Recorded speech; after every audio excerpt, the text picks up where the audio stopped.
Testing. Hello.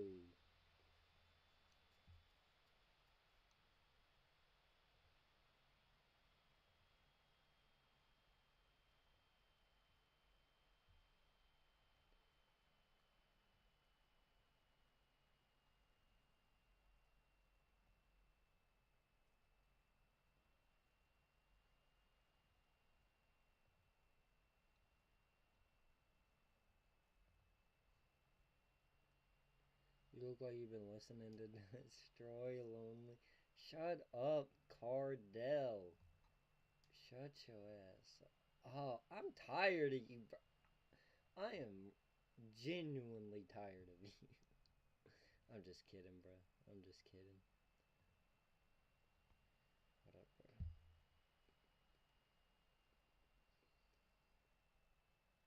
I look like I've been listening to Destroy Lonely. Shut up.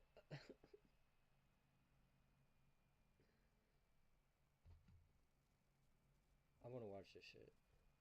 Stupidest criminals of all time. Let me share the stream. You're a grandpa? What? What do you mean? What do you mean you're a grandpa? Oh, your dog. I was finna say, bro. I know you ain't had no kid, bro.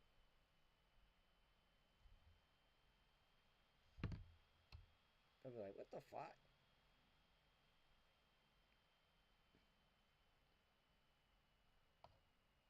Alright.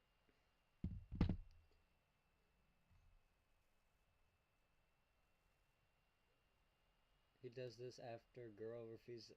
Oh, this is gonna be good. Alright, let's watch this. On June 13th, 2022, Kenosha County Dispatch received multiple calls reporting an armed man entering a convenience store in Summers, Wisconsin. 19-year-old Jonathan Peterson entered a Quick Trip with a knife and rifle. A caller stated he was pointing a gun at an employee and threatening to hurt people or himself. What a fucking It was idiot. later discovered the rifle was an airsoft gun. Of course it There were 16 was. people inside the store fearing for their lives. Some were hiding in a walk-in cooler and others in an office. Dude, I think about shit like this all the time when I'm at work. I be like, what if someone just came up in this bitch and just shot this hoe up? Like, that shit would be crazy. Luckily, me, I'm usually hiding somewhere in the store. So, I'm probably gonna be good. I'm gonna be honest. As fucked as that is to say.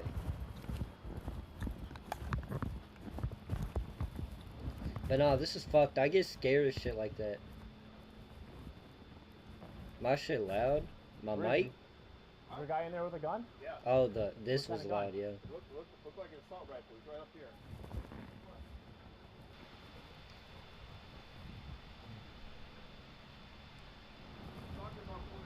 All because a girl wouldn't talk to him. What a fucking loser, bro. Contact with a woman that worked there. Months before the incident, Jonathan constantly harassed and stalked the woman. What a fucking April loser. 2022, she was granted a restraining order against him. Ever since then, Jonathan has planned this event. Before we continue, let's hear a quick word from today's sponsor, USCCA. What the US fuck? Concealed Carry Association literally helps to What save the lives. They fuck? provide before, Hey, I during, support and it, but after like, of a I'm self-defense not watching incident. that shit. Don't wait until. But yeah, everybody get a gun. I support that.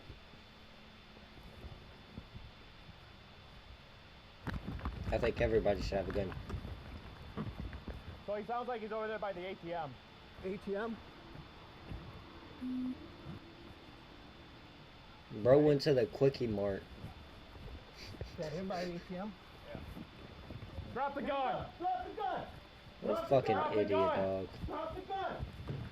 Drop the gun right now! Drop the gun! Drop the gun! Drop the gun! You're a member of their Drop the gun. page?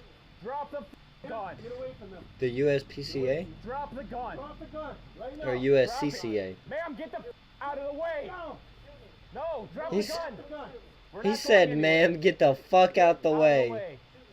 Drop it. We're not doing this. We're not doing this. Drop the gun. No. Dude, No. just shoot That's not how him. this works. No, it's not. Drop the gun. Just Jonathan shoot him. eventually tossed the fake rifle onto the counter, but then took out a knife and pressed it into the side of his neck. Listen to me. Drop it. Listen, it's not worth it, all right? We can do this. No, it's not. No, it's not. No, it's not. Come on. We haven't done anything yet. No, you're not. Why? For what? Why? Let me help you out. Put down the knife and we'll work. No. Put down the knife and we'll work. Come on, man. You don't need that. Let us start. Yep.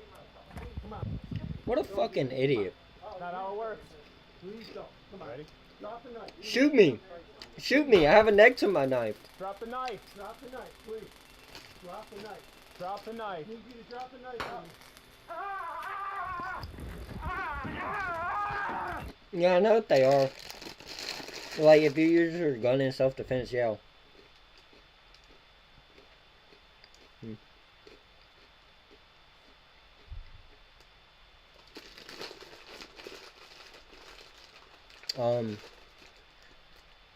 Yeah, like, if you use your gun in self-defense, they'll find you a lawyer and shit. As long as you're a member of their shit. Which is actually a really good thing. Down on the stomach. Down on the stomach. Down on your stomach. Please just shoot me, man. We got the gun already. Please just kill me, man. What a fucking idiot. Shoot me, man. Come on. If bro really wanted to die, he should have just got a gun and did it himself. What you expect? Not make other people fear for their lives. Holy fuck, what is wrong with him? You're not on your neck. Come on your shoulder. Just shoot me, man. Come on, please. Dude, it's not worth it. Please shoot me, Not worth man. it. I don't have a life anymore. Everyone else can slow down. Shoot me. For real? Alright, roll over. Oh, I might need to join that. That hurt more than getting shot. I'm gonna get one real soon. Probably want to give me a job. My mind, man. Please just shoot me. Please just shoot me. Come on, guys. Shoot me. Sending bodywork down in 20 seconds. Sending bodywork down in 15 seconds. Please shoot me. Shoot me. Sending bodywork down in 10 seconds. Shoot me. You got a gun right there. Bodywork down canceled. What the fuck was that? Shoot me, man. Come on. Please shoot me. You just shoot me, man. Please, not worth it. Yes, it is. My life is over. I just fucked up. It's over. Shoot me, please. What does he want them to do, bro? He's sitting in the middle of a fucking convenience store floor. What does he want them to do? Just fucking shoot him in the fucking head? Like, bro, they're not gonna do that for you. No, shoot I'm me, sorry. Man. Please just shoot me. Shoot me. What the fuck, man? Just shoot me, man. Come on, please. On the 26th? In your pockets? I got a knife on my leg. No, I took that. That's Sunday, right? Man, come on. My life is over. Shit, maybe. Just shoot me. Come on. Let me see. Just shoot me, man, please. Shit, we might be able to. Yeah. Uh-oh, what happened?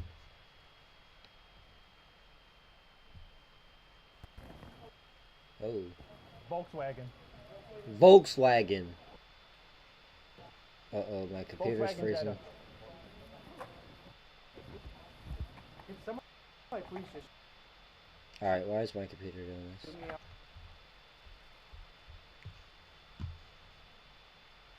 Alright, what the fuck? Hold on.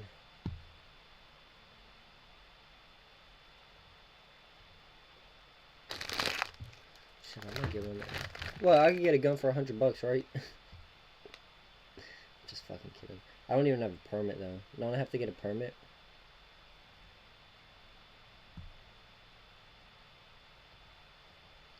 It don't take none to get a permit though. Shoot me or I'm doing it myself. No, you're going to jail now. Can you just shoot me? Alright, here, stand up. Can you help me out, man? Yeah, we are.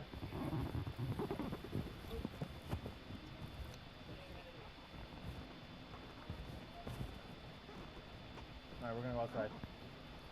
What a fucking dumbass, bro. Just shoot me, please. the girl at the 7-Eleven rejects him, so he goes back and threatens to shoot that bitch up with a fucking airsoft gun. What an idiot, bro. What an absolute buffoon. Is it even real? No, it's an airsoft. The fuck kind of 7-Eleven sells bananas? The fuck? I mean, you're 21, you don't have to have a permit, but you have to... Yeah, I know they have to do... I thought you had to have a permit to get a fucking gun. You don't have to have a permit to get a fucking gun? No wonder there are so many school shootings. Holy fuck. Yeah, take a seat. Motherfuckers turn 18 and immediately go to the fucking gun store. Man, just shoot me. Holy shit. Are you in the Navy? No, I wanted to be, but I couldn't join. So you decided to shoot up the Quickie Mart. Makes sense, makes sense. Please just shoot me, man. I'm gonna tell you, I'm gonna do it. I'm gonna do it myself.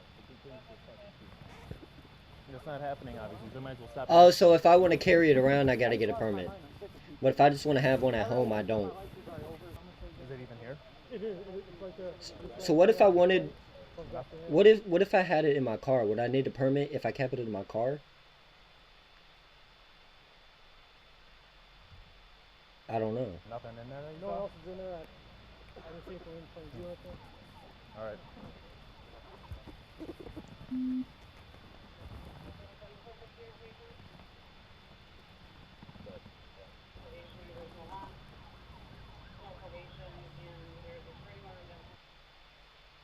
I'm a fucking idiot, bro. You know? That's what I said. You guys, instead of tasing me, it was fucking hurt. You should have just shot me. Him? That you were trying to actually You should have just shot me, dude. I don't know. Why do you guys just... What a fucking idiot, dude. Shut up. I'm just gonna go put this in the squad.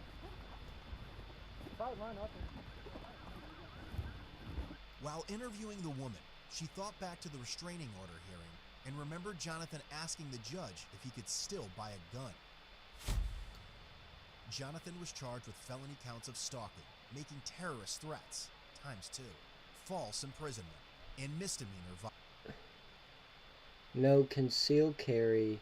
You can open carry. And yes, you need one to have it loaded in a car. But if you don't, you can have separately stored. Okay.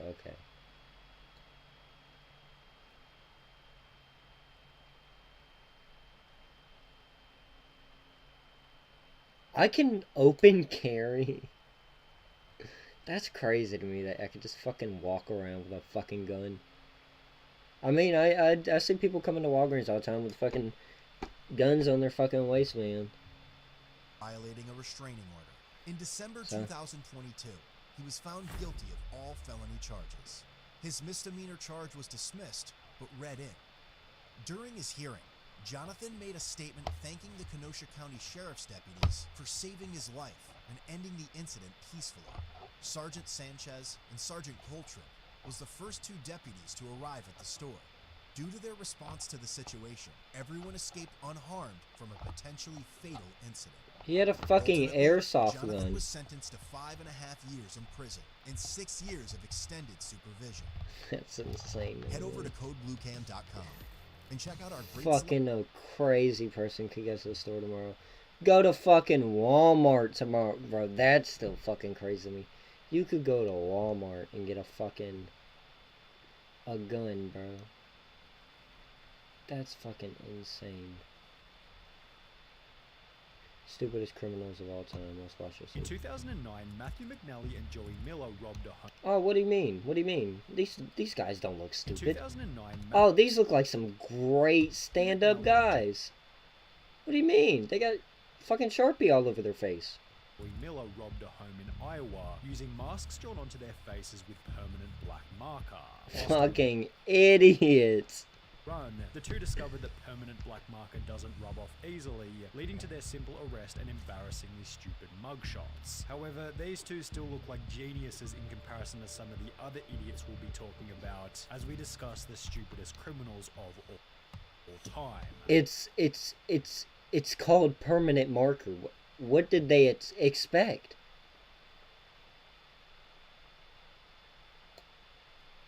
They only Really sell knives and yeah, I saw that because I went to Walmart the other day and I looked at their gun thing. I didn't see any pistols.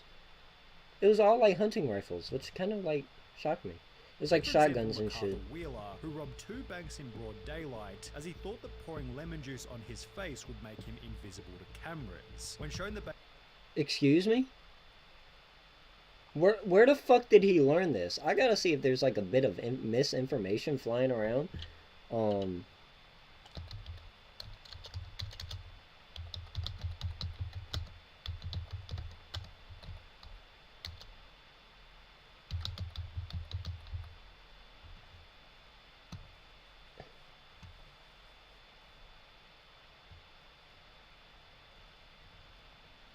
surveillance footage, Wheeler refused to believe that he was visible, stating to officers, "But I wore the juice," believing that as long as he didn't come near... But I wore the juice.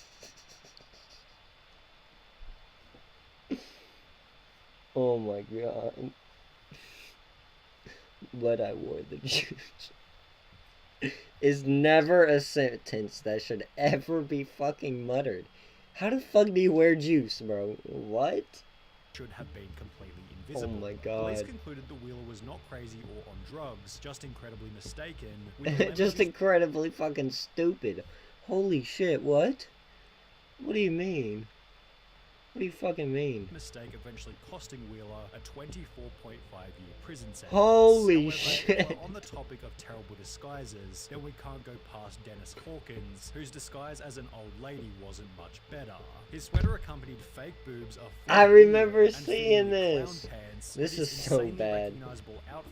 This is so bad. Hawkins only an hour after the robbery. What an idiot, the police bro. chief for the area stated, "He would get my nomination for dumbest criminal, I think. You still have his black facial hair with a blondish wig. Definitely Bro wore the different." juice, what do Also you a good way to mean? describe Patrick McGuire's disguise, who robbed an Illinois convenience store while covering his face with a clear plastic bag. He was only able to obtain $60 from the robbery. However, due to his extensive criminal history, he was sentenced to 15 years in prison for the stunt, meaning that he had to spend 1 year in prison for every $4 stolen from the store. Wow. Equally bad was Paul Sinclair's, who attempted to rob a bank in Florida by using his fingers curled up into a gun shape. The quote-unquote weapon was so non-threatening that the bank teller gave him only $120, after which he'd flee on foot before being caught by police only 10 minutes What later. a fucking Then there was idiot. James Blankenship, who thought that robbery was legal as long as you did it at a certain time of day. Back in 2013, What? Blankenship broke into his own mother's home, after which the police were called, who would take to their Facebook page later that day to explain what had happened.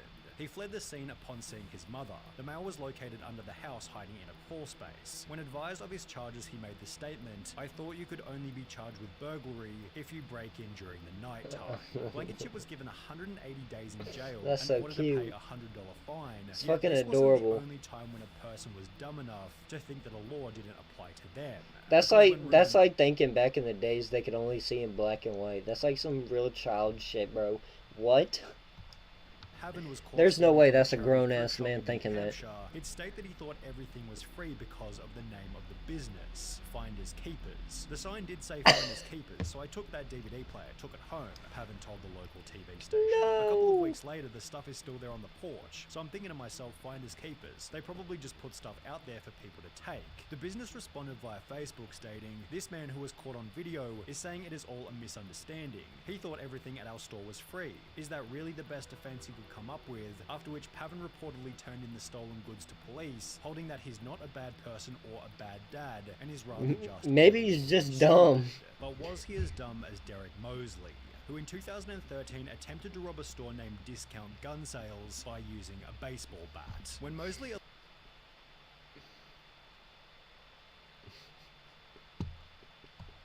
allegedly barged into Discount Gun Sales and smashed a display counter with his baseball bat, the store manager simply pulled out his own personal firearm and pointed it straight at the What would-be a robber, fucking holding idiot. Mosley in the store until he was arrested and charged with first-degree robbery. A similar story then came out of Texas in July 2022 when a gun store was robbed at knife point, although this tale instead ended in a body bag as the robber was fatally shot by the store owner as he tried to exit with his loot. But what happens when you accidentally call 911 whilst committing a crime? Pocket dialing the police is probably a fairly common occurrence. However, for I do Carson it. Reinhardt I've and done Nathan it. Teclamariam, it happened at the most unfortunate moment, specifically while they were breaking into a car. The alert dispatcher soon realized that the call was an accidental one, and moreover that the guys on the other end might be up to no good. For the next 35 minutes, the dispatcher stayed on the line, listening and gathering information, as Teclamariam and Reinhardt did the following. Discovered a car that they thought they could burglarize, discussed how to break into the car, allegedly broke into the car, exclaimed in delight over finding narcotics in the car, became confused as to how and why a police car was following them, and reacted in disbelief when the arresting officer revealed that they'd been on the line to 911 the entire time. Scott Simon found himself in a similar situation, although under much more severe circumstances. Whilst on trial for murder in 2015, Scott was successfully sentenced to life in prison, as 2 years prior he'd pocket dialed the police while admitting to a friend that he was the one who committed the crime. He had no idea he called 911, a sheriff's office spokeswoman told the Miami Herald. How fucking unlucky do you have to be? As did Albert Bailey, although in a much stupider way. Bailey had planned on robbing a bank in Fairfield, Connecticut, although rather than exercising the element of surprise, he'd call the bank prior to the robbery stating, "I want $100,000 in large bills and no die packs. I'll be sending someone into the bank to get the money. Don't call the police, we are monitoring the police scanner." Prior to making this phone call, Bailey had already served 7 years in prison for a previous bank robbery. However, this new plan was equally ineffective, as after arriving at the bank to collect his cash, Bailey was locked inside, arrested, and sentenced to another 9 years in prison. What a fucking idiot. Holy shit. What the fuck? Tito and Amanda Watts, who got arrested in Florida for selling tickets to enter heaven at a price of $100. Tito Watts said in his police statement, "I don't care what the police say. The tickets are solid gold, and it was Jesus who gave them to me behind the KFC and said to sell them so I could get me some money to go to outer space. You should arrest Jesus because he's the one who gave me the golden tickets and said to sell them." Oh, they're on crack. They saw Jesus The already. couple had apparently earned over $10,000 from the stunt, meaning that they were able to find people even dumber than them, one of which might have been Ruben Zarate. While attempting to rob a muffler shop in 2008, Zarate was told that the shop couldn't access the money safe without their manager, who didn't begin his shift until later that afternoon. Instead of bailing on the robbery, Zarate instead gave them his phone number, asking them to give him a ring the next time the manager was in. They did so later that afternoon, although after returning to the store, Zarate received no money and was instead met by police and charged with aggravated robbery. Then there was the man who gave the people he was robbing something even stupider. The unnamed robber walked into a London bank carrying a gun and a bag, which he'd take to the front desk before demanding £700,000 in cash from the bank worker. But after making his demands, the crook handed over his gun to the cashier instead of the bag. Investigating authorities, the guess is that he is very inexperienced and panicked when he approached the cashier, handing over his gun instead of a bag by mistake. But it was Trevor Jones who left an even more damning piece of evidence at his crime scene. After breaking into a house in Atlanta, Jones took a moment to check his Facebook on the owner's computer before leaving without logging out. I remember this. He forgot to log out, yeah. Reading, a 26-year-old Minnesota man has been tracked down by police after leaving his Facebook profile logged in at a house he allegedly robbed. Although this what a fucking idiot. Why wouldn't he take the computer with him? The homeowner decided to message the robber via his Facebook, stating, "You left a few things at my house last night. How can I get them back to you?" Which was followed by the robber agreeing to come back to the home so he could collect the stuff he forgot. However, the robber didn't get any of his items back and was instead arrested while still wearing a watch that he'd stolen from the night before. While both of these idiots used social media poorly, at least they didn't brag about the robbery in a YouTube video, as is what happened in the bizarre case of Hannah Sabata. Alright, before this, let me go get a drink. Thirsty. There, back. Pookie, Pookie, Pooker.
I'm back. What's this bitch doing? In 2012, at the age of 19, Sabata stole $6,000 from a bank in Nebraska, and while almost anybody else would have simply kept quiet, Hannah instead took to her YouTube channel Jelly Beanie to upload a video titled Chick Bank Robber, in which she'd straight... I gotta find this video. Excuse me.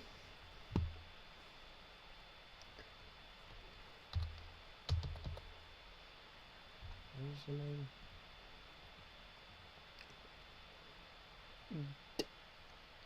Chick Bank Robber. Hold on. Is he gonna play some of it? admit to having just committed a robbery. She'd then discuss her entire methodology for the crime while showing the money and the amount that had been stolen, what a before fucking concluding the video idiot. by describing the vehicle she had used and that it had its license plates removed.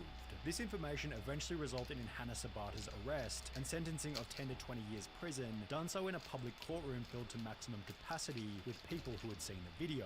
Just 2 years prior to this, 21-year-old Frank Singleton was being released from Palm Beach County Jail, having just served time for a trespassing charge. The only issue was he didn't have a car to leave the jail, so he decided to steal one from the visitors' parking lot, yet the car he decided to steal was a manual and he could only drive auto.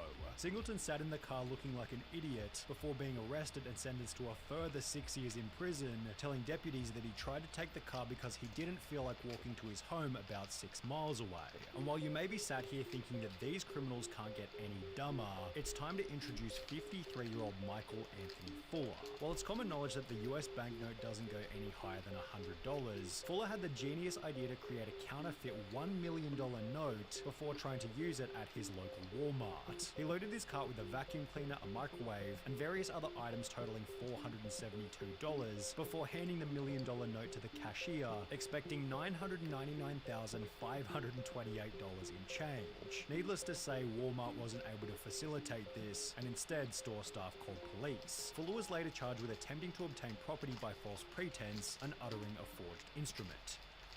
What a fucking idiot. $1 million bill. Alright,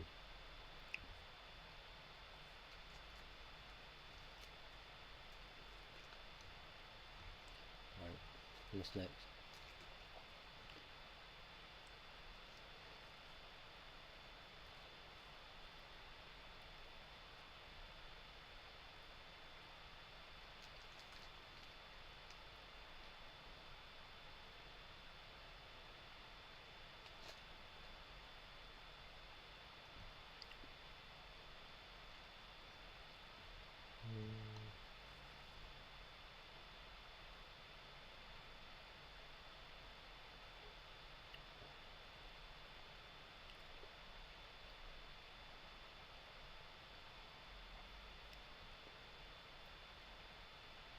Let's watch this one. TikTok is an interesting platform. You have silly videos, dance challenges, and oh yeah, Murder. Anything from pretending to be a police officer for clout. I saw a beheading on TikTok once. This was dope. Come on, you keep scrolling and forget half the videos you watched. It is worth noting everyone on this list has a horrible reason they're in today's video. Welcome to TikTokers who became horrible criminals.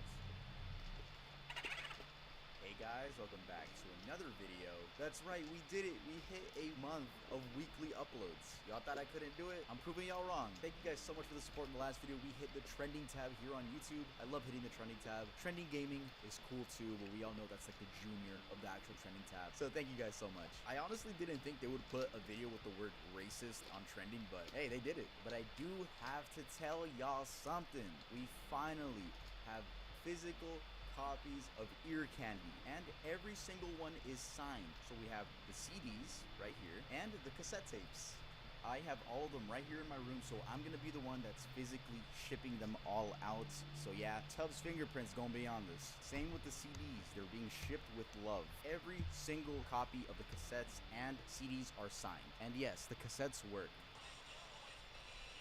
Bruh, it's so difficult to learn how to use a cassette. I was asking my mom how to use this shit because I don't know. This is the quality.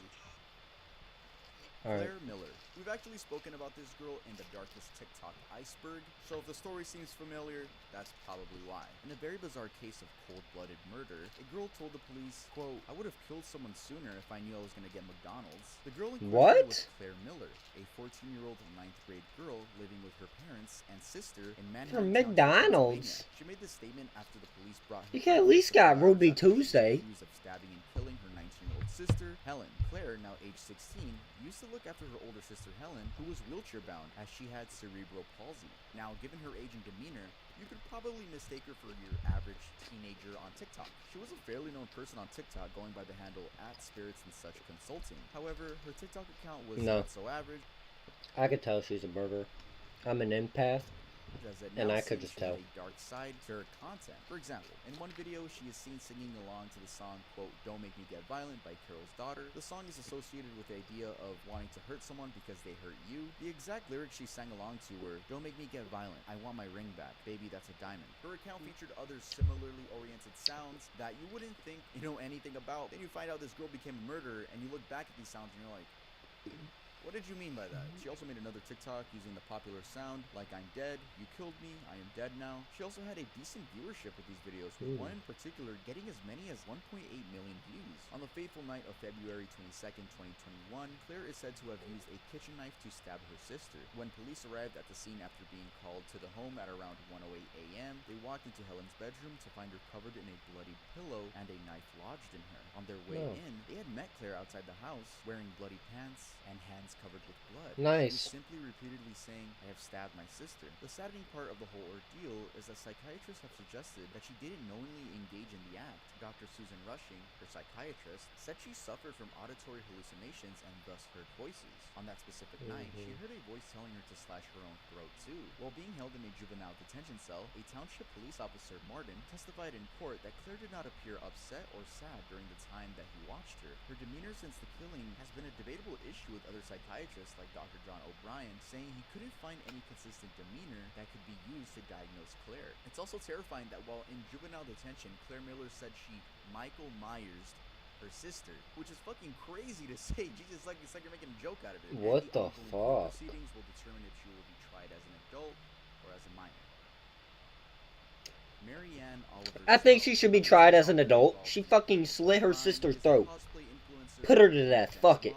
Mary Oliver Snow, aka Yandere Freak, aka Yandere Snow. Oh yeah, she's a. The Salt Queen. In 2021, Snow. Oh yeah, this girl's a real freak. Who also posted Yandere cosplay content on Instagram, was charged with second-degree murder for allegedly drunkenly shooting and killing their friend, Helen. Holy shit! shit! In the hours of January 17th, Snow, who goes by they/them, had about 1.6 million TikTok followers at the time of the incident, and was an internet celebrity in the cosplay community due to their performance and mimicry of various Japanese anime characters, especially Junko from Danganronpa. Alright, I don't know if it's Junko or Junko. Y'all don't roast me on that because I don't play that video game. A Japanese character in a video game where teens are locked in a school and forced to fight a murderous bear to death. How were Snow and the victim Helen related? Well, they were in a tightly knit social circle of cosplayers in Houston where Snow was the central figure, but they had known each other since Hastings was in 10th grade. Hastings, who went by they/them as well, was also fairly influential in the cosplay community in Houston as they had 120,000 TikTok followers at the time of their death. The two spent a lot of time together, and even on the night they shot Hastings, they were at home watching TV.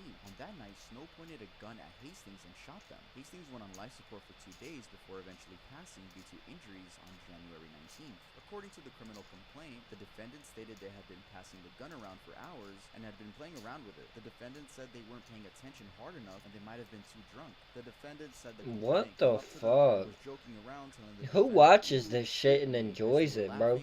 Like, said, "Oh, okay," and said, people follow shit like this on TikTok. Like, what the fuck is this? Like, you can get better shit on Pornhub, my guy. What the fuck is this? What up, Star? What the fuck is this, bro? Like, just some kawaii girl in fucking blood and The fuck? The defendant told their friend to call 911 as they moved the gun away from the complainant. The defendant told like, who was watching this? And the defendant also said that the 911 operator told them to place the gun back in its case. The defendant also stated that they were watching Gotham and said that they were drunk, laughing, messing around, and the gun had never been fired before. Later, Snow got indicted, and according to Texas law, they faced up to 20 years and up to $10,000 in fines for second-degree murder. They've been out on a bond Jesus of $20,000.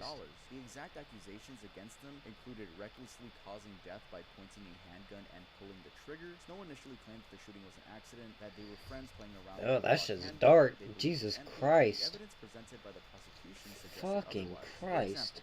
Snow posted disturbing content on their social media accounts, including TikTok videos in which they pretended to harm themselves and Instagram posts with captions such as "Blood is pretty." Their persona, Yandere.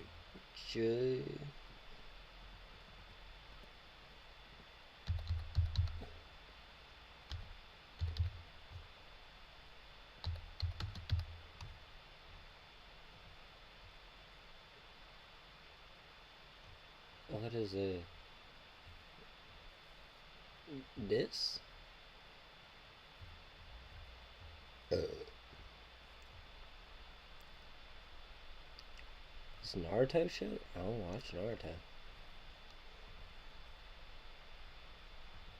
I don't know nothing about Naruto, I'm gonna be honest.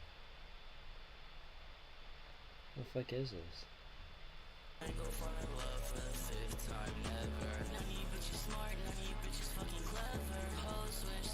The Sonic one? What is? My friend Cardell be watching shit like this.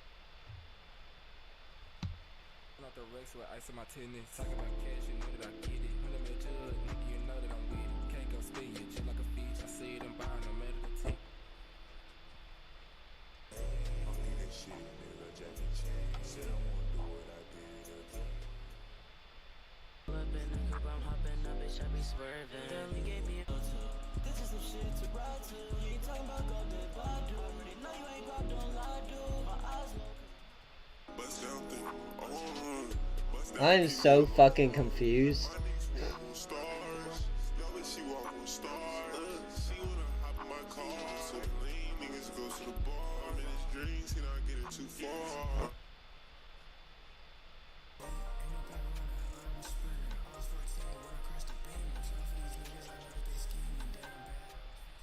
Yeah, it's just cool as fuck to watch.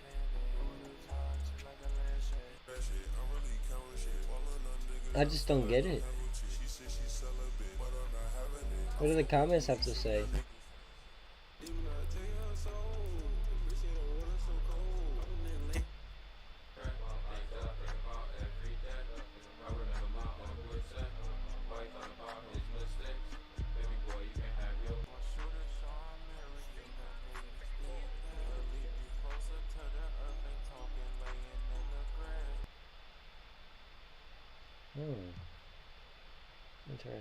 Interesting.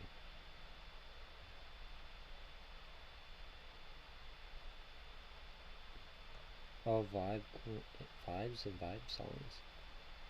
Oh, that was a vibe. Let's watch another.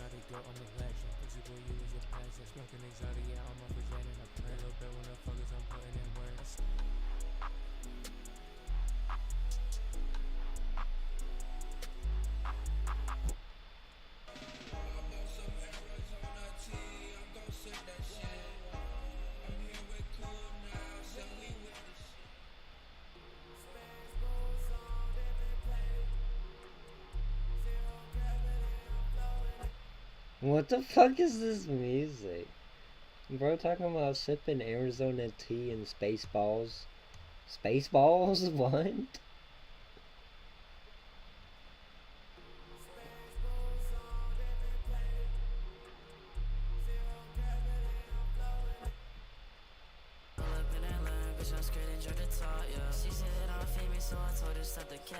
The Shake. I like this one.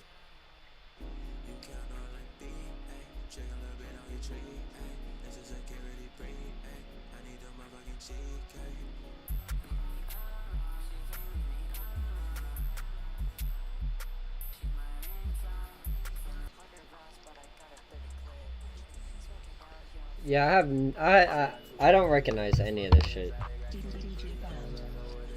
I'm gonna be honest.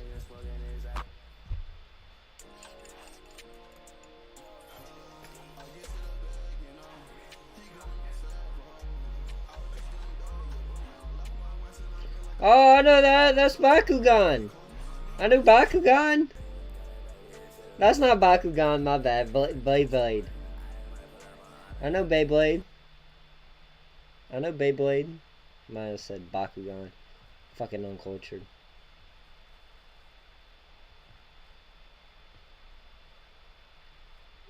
Flow edits.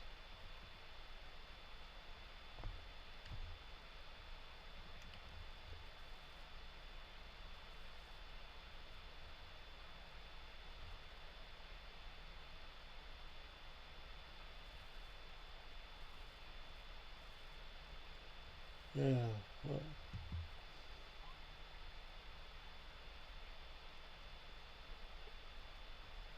Do I like it? We'll watch this after. I'll check out some flow edits. We'll watch this after.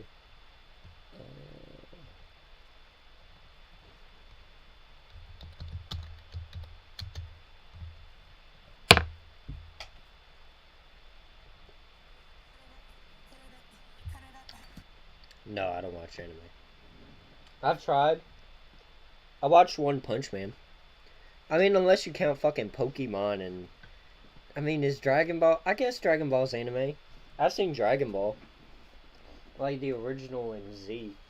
I tried watching Super. I couldn't get into that shit. They started going into fucking... Not in that even outer space, because I liked the fucking... When they went to Planet Namek and shit. That shit was cool as fuck. It's just like...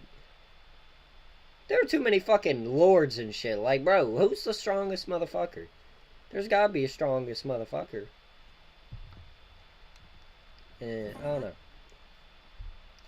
I tried watching My Hero Academia. That shit was lame, I'm gonna be honest. The only recent anime that like recently came out I've liked is One Punch Man. And that's just because it's fucking awesome, basically. Never really tried watching anything else. I mean, if you know of any good ones, I like funny anime. Like, if I'm watching an anime, I don't want something that's constantly action and like fucking... I want something that's like sometimes funny.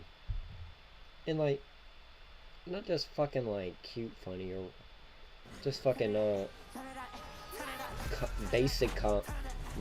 Hey, that shit kind of hard. What the fuck?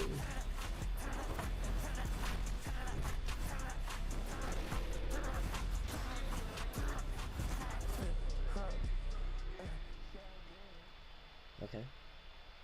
That's pretty cool.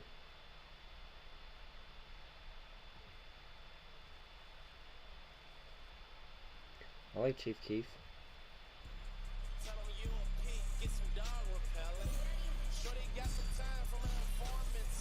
I like the old animes like Cowboy Bebop and stuff.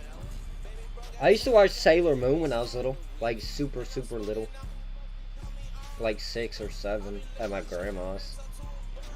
Yeah, I like the fighting scenes, but like, especially in Dragon Ball, bro. It took fucking what? Fucking 40 episodes for Goku and Frieza to finally quit fighting? Like, Jesus, dude. We don't need that many episodes. It's like, I've been trying, because when I was younger, I used to read manga and shit. Like, I read One Piece and shit, like, some of it. I didn't read the whole fucking thing, of course. But like One Piece, I want to watch that. Too many fucking episodes. I'm not going to sit there and watch that shit. I'm not even going to start it, because it's fucking intimidating. I'm not going to sit there and watch 1,000 episodes, bro. I'm just not.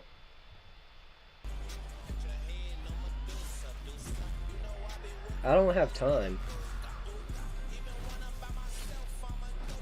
Yeah, that, like Naruto, there's a lot of filler in Naruto. I want to watch that, but...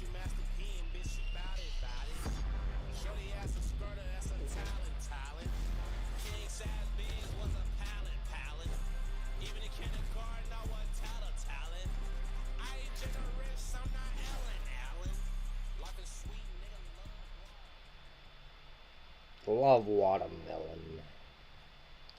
Let's watch that one about the Walmart killers. What was it?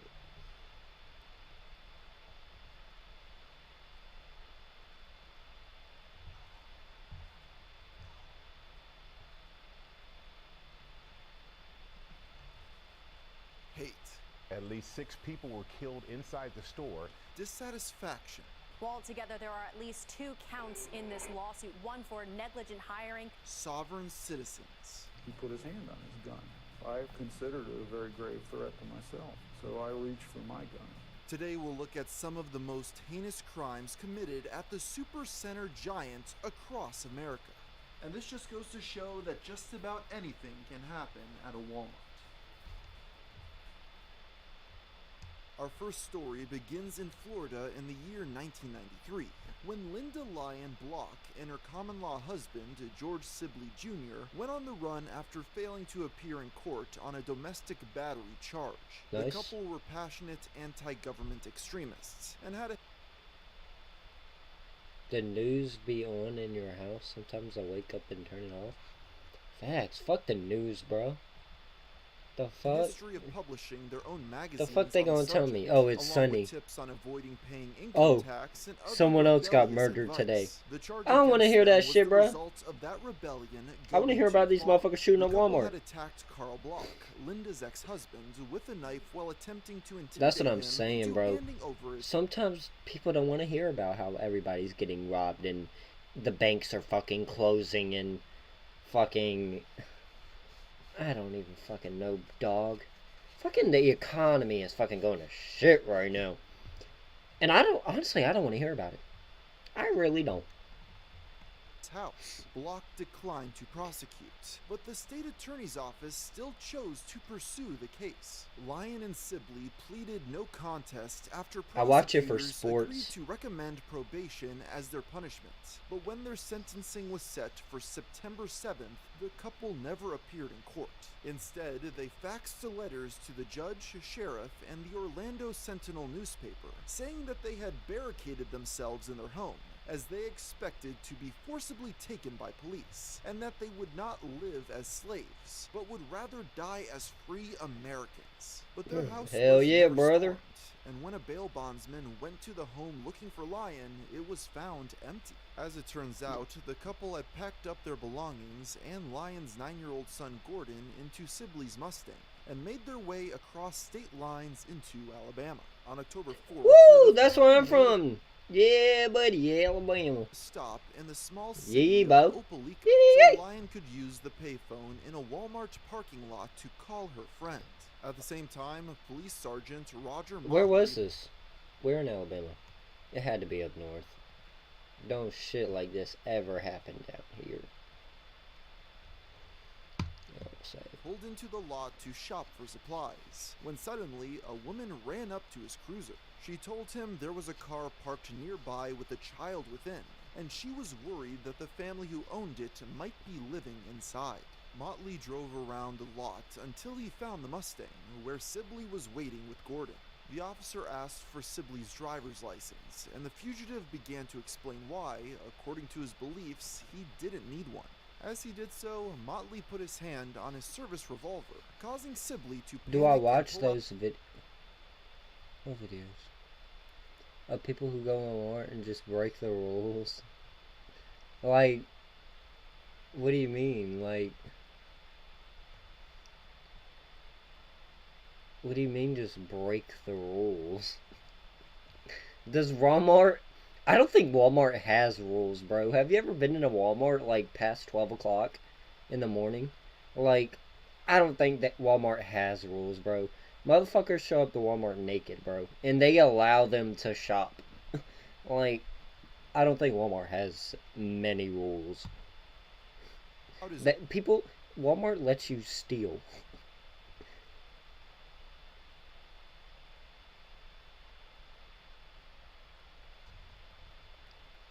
own gun. A small firefight began, with the sergeant taking cover behind his cruiser and Sibley hiding behind his own car's bumper. Other people in the parking lot screamed and scattered as shots were exchanged. Since he was so focused on the threat and He's a YouTuber.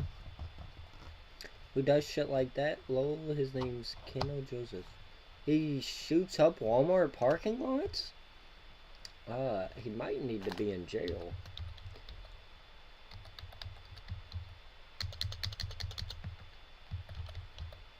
Keno Joseph. I like how the first thing that pops up is fight. This dude.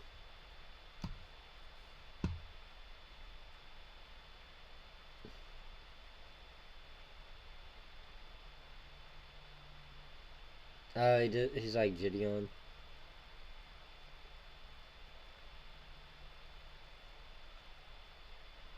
That shit ain't even funny, bro. I'm gonna be honest, that shit is not funny. That shit is so not fun. I want to see the comments. I don't even want to watch this shit. I just...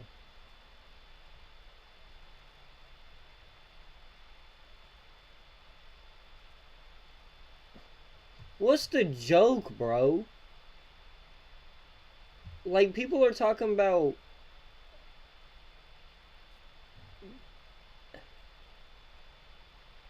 him and, like...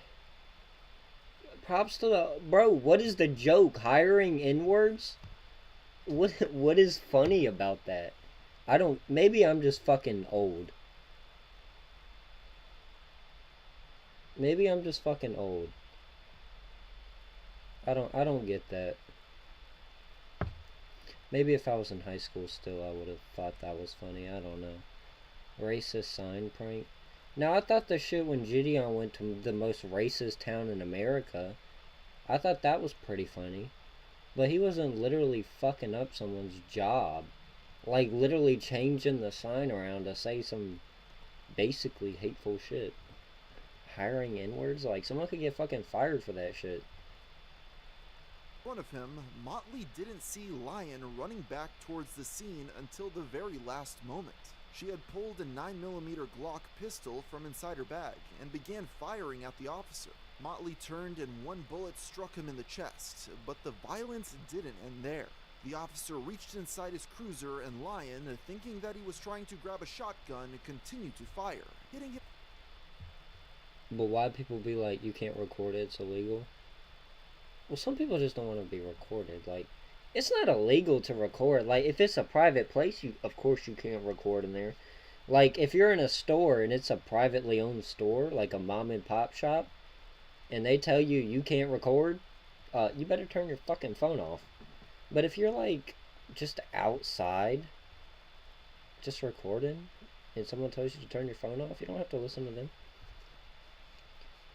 Now, some people don't like being videoed, and I get that.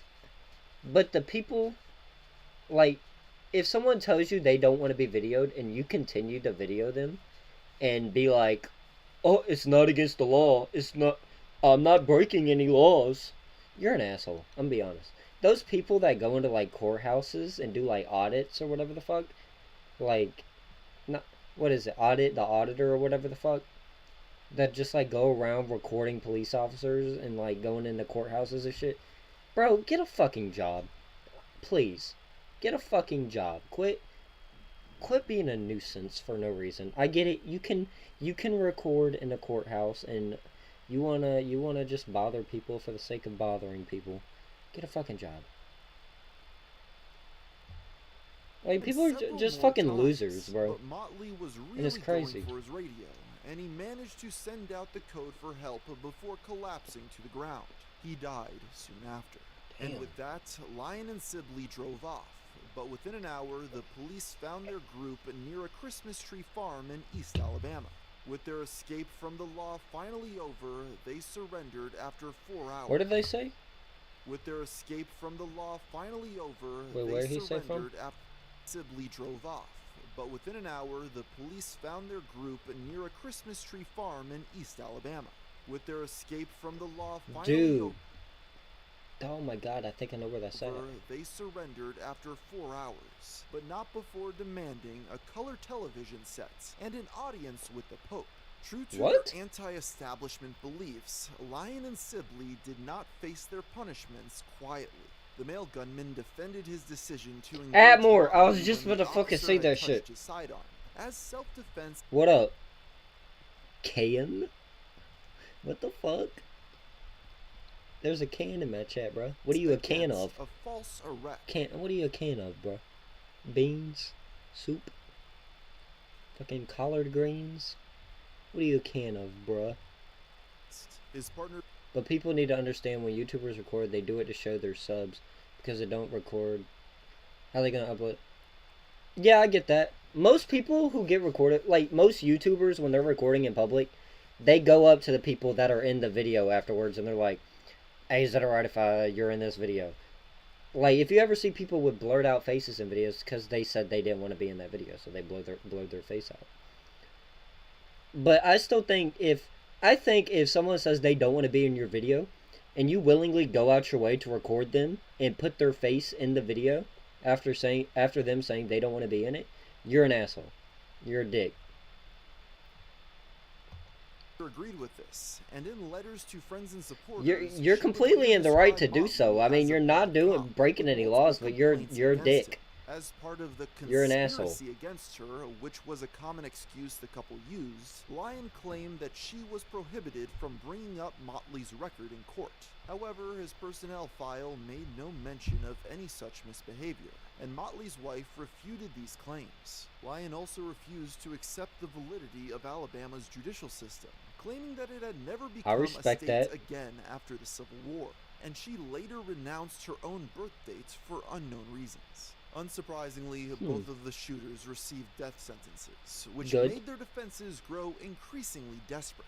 Sibley and Lyon fired their lawyers and pressed their own appeals, centering their arguments around an obscure constitutional amendment that allowed titles of nobility. By their interpretation, this amendment prohibited lawyers and others with government licenses from serving in public office, meaning that judges, prosecutors, and even police officers were all operating illegally. In Sibley's eyes, Motley had just been a thug who was trying to kidnap him, and the judges who had sentenced them to death were constitutionally powerless. While this amendment did exist... What the fuck? What? The legal scholars said it only would have outlawed public service by Americans who took knighthoods or other titles from foreign governments, and the amendment itself was apparently never ratified. Unsurprisingly, these defenses did not take the couple very far.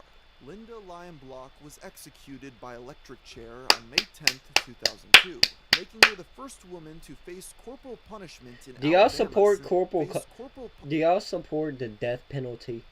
Honestly, I think we need to get rid of the more bad people. The more bad people that are gone from this earth, the more better the earth will be. So punishment in Alabama. I think if now let me word this right. Let me word this correctly. If you kill someone in a way that is not self-defense, you should die. I'm just gonna say that. Sibley was executed a few years later by lethal injection on August 4th, 2005. Before his death, he published a long article about Linda's life on his now-defunct website, while Sibley believed that his wife deserves to... Of course, unless it's an accident. There are things that happen, like, I don't know, your tire could pop while you're driving down the road and you swerve into the other lane and fucking kill someone. That's not your fault. You're not a fucking terrible person. Now, if you're fucking drunk and that happens, die.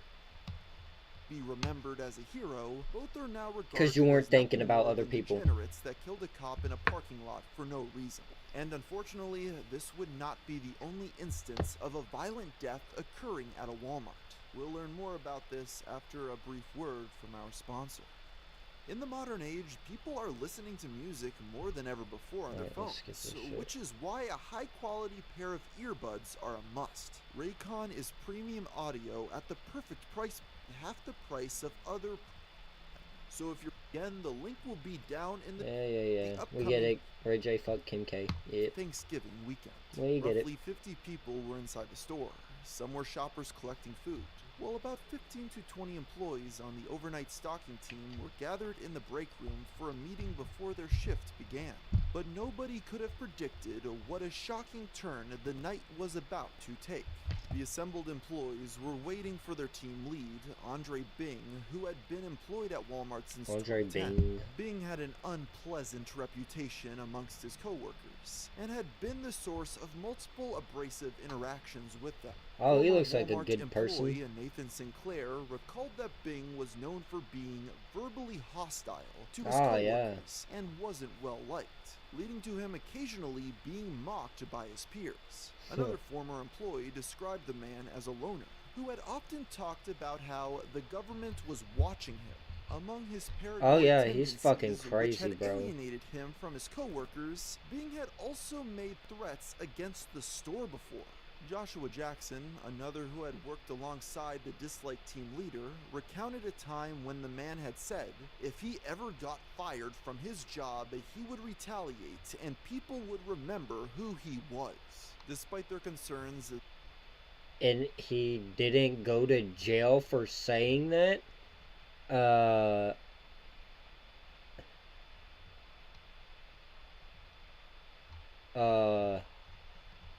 These what? employees said that they never reported any of their supervisors' behaviors to management. Why? That night, Bing was about to make good on his threats, leaving a community scarred in the aftermath. Around 10:12 p.m., less than an hour before the store closed, Andre Bing entered the break room.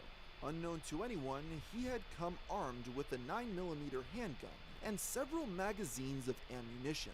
One of the stalking team members, Brianna Tyler, later told reporters that Bing had simply walked in the room and opened fire, shooting randomly around the area. According to her, it didn't matter who he hit. He didn't say anything. He didn't look at anybody in any specific type of way. When the shots first rang out, everyone inside started running for the exit. The police were on the scene within 2 minutes, but when they entered the building and reached the break room, they found Bing and 2 of his victims dead, with the shooter having apparently turned the gun on himself. What a 3 fucking... other wounded employees were taken to area hospitals, but all of them passed away soon after. He's dead, but fuck, I wish someone else could have killed him. The next morning, the city was shaken by news, leading many to wonder what had caused Bing to go on this rampage. Wrong with people, During bro? their investigation into the shooter's Mental illness, bro. The police found a note on his phone that accused his co-workers of harassing him. In the 11 paragraphs of his death note, Bing wrote, "The associates gave me evil, twisted grins, mocked me, and celebrated my downfall the last day. That's why they suffer the same fate as me." Among other paranoid... Yeah, this shit's fucking crazy. And religious quotes, the note also said that Bing did not plan the events of the 22nd, and that things had fallen into place like he was being led... Like, bro, he should have faced his consequences. ...by Satan. Police later determined that... Hey, he killed himself? What a pussy. ...handgun used in the shooting was legally purchased the same morning, and that Bing had no criminal Bro record. kills 2 Despite people, then this, kills his himself. attack What a may pussy. not have been as random as some initially believed. Another Walmart employee who was in the break room that night shared a different perspective on the events. Jessica Vilchevsky said that when the shooting broke out, she saw Bing targeting specific people, and that the way he was acting seemed like the man was going hunting. Bing had apparently been picking people out, and Jessica observed him shoot at bodies that were already on the ground, seemingly to make sure they were dead. When the shooting broke out, she had been pulled under a table by another coworker to hide, and Bing had apparently told her to come out. When he saw who she was, he simply said, "Jessie, go home," and let her leave.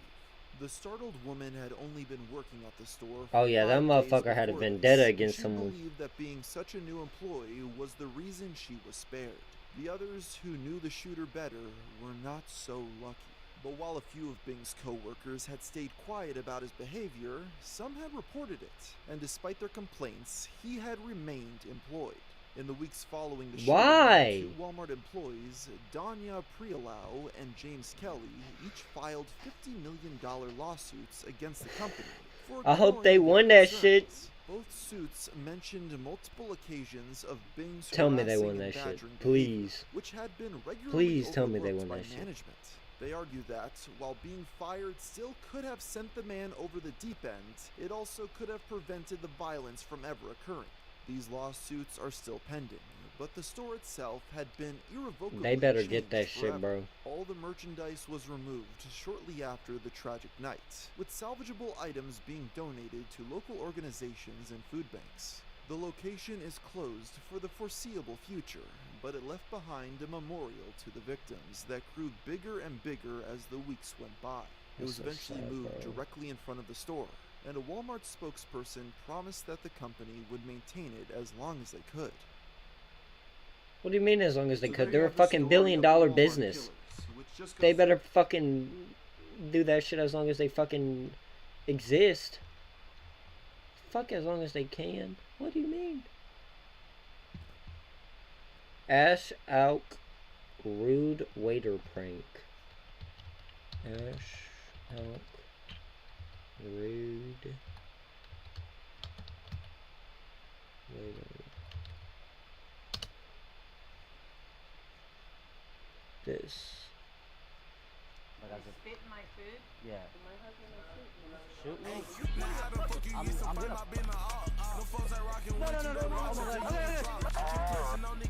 Can of food? That's fucking disrespectful. Where's your manager?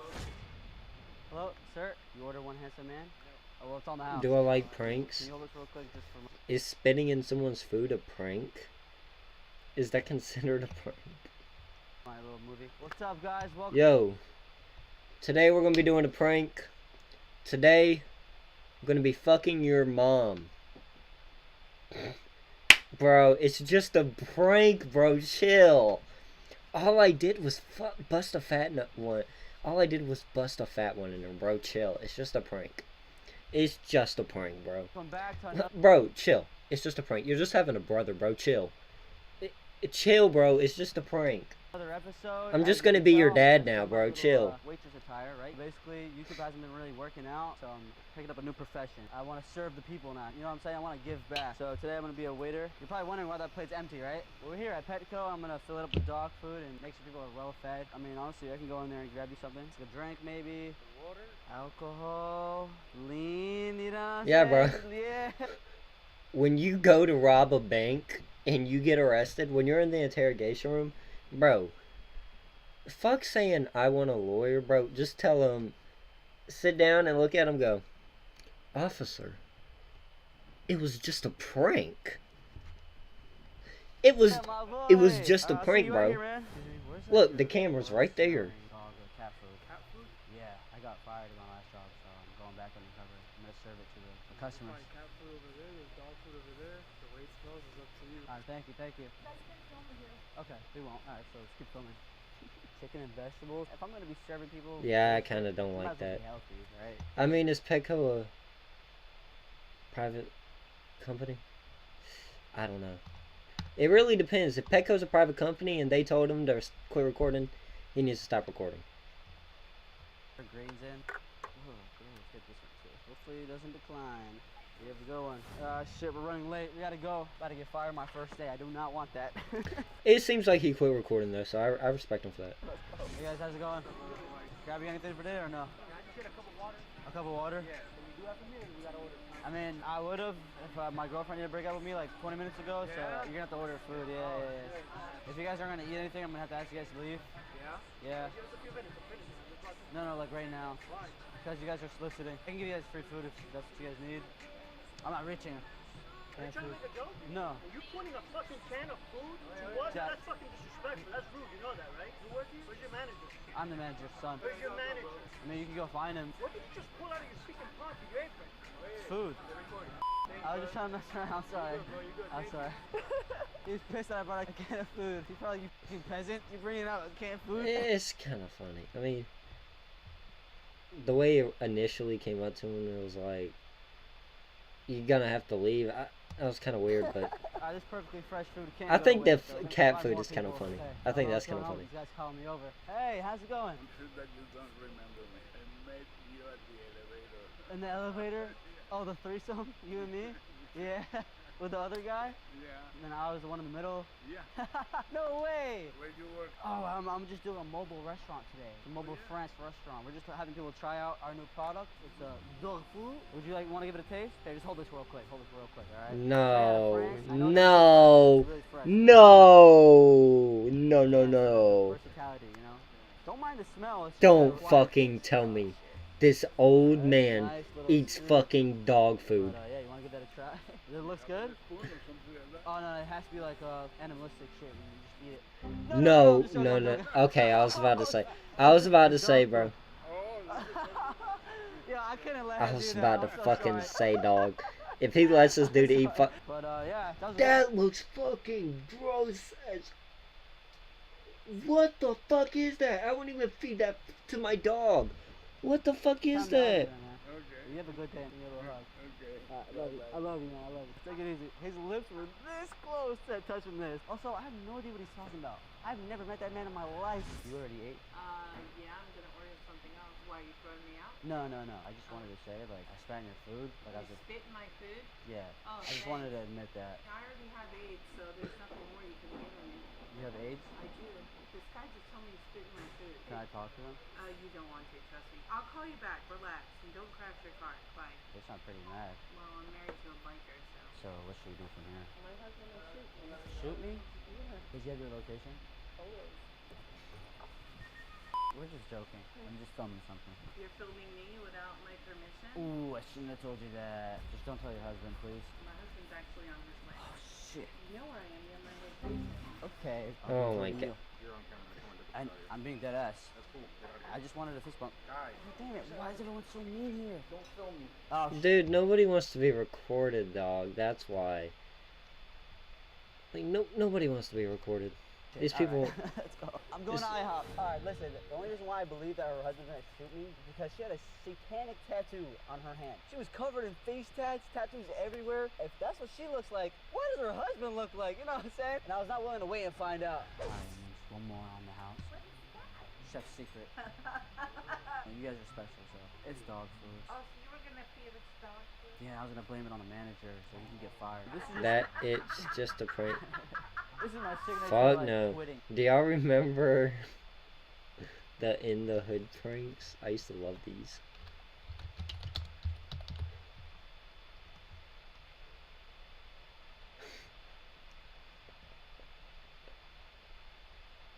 This shit's fake as fuck, but it's fucking hilarious. No, I gotta find Ock TV, bruh. Was this it? 8 years ago, holy shit.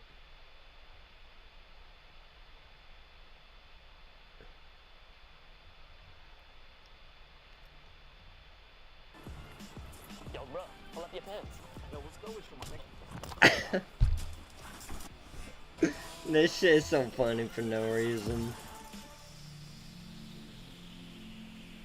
This shit's so fake. So I'm out here today asking if they want to see my balls. But I'm not talking about my bollocks, I'm talking about marbles. Excuse me, do you know how to get to McDonald's at all? I was just wondering, do you want to see my balls quick? Your what? My balls. What do you mean your balls? Do you want to see my balls? What you mean? We're gonna be asking people to slurp our balls. Hey, what's up, guys? I just want to see if you want to sit down that beer and slurp my balls. Yeah. You want to slurp my balls now? My balls. Your balls. Balls. What kind of balls? Balls. What kind of balls? My balls. What kind of balls? Manly balls. Slurp my balls, bro. Bro, it's a fucking prank, bro. Why do people get so... Bro, you know this shit. When was this? 2017, bro, yeah. Dude, what the fuck?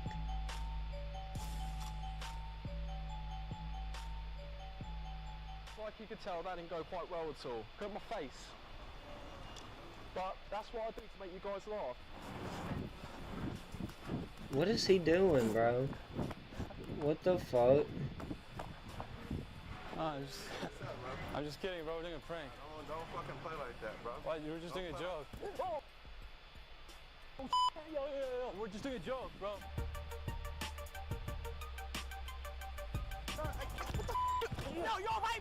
That's not even a fucking prank. He just tried to steal his watch. What the fuck? All he did was try to steal his watch. There's cameras! There's cameras! Get your money!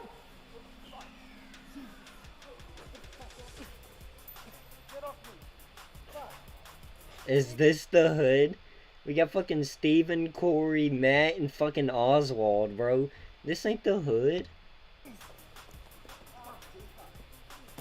Fucking Darren just pulled up too. What the fuck? Yo, run your pocket. Oh, dude, it's a prank! It's a prank! That's it! It's a prank, bro! Don't it. It was a fake. That's it! It's a prank! That's not a prank. You're trying to rob these people. What? Prank, bro. It's a prank. It's a prank. Relax, relax.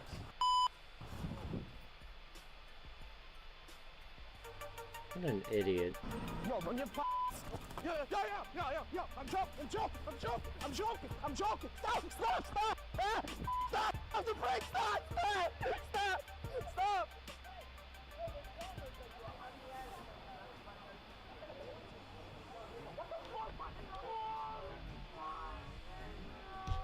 The brown nerd prank? What?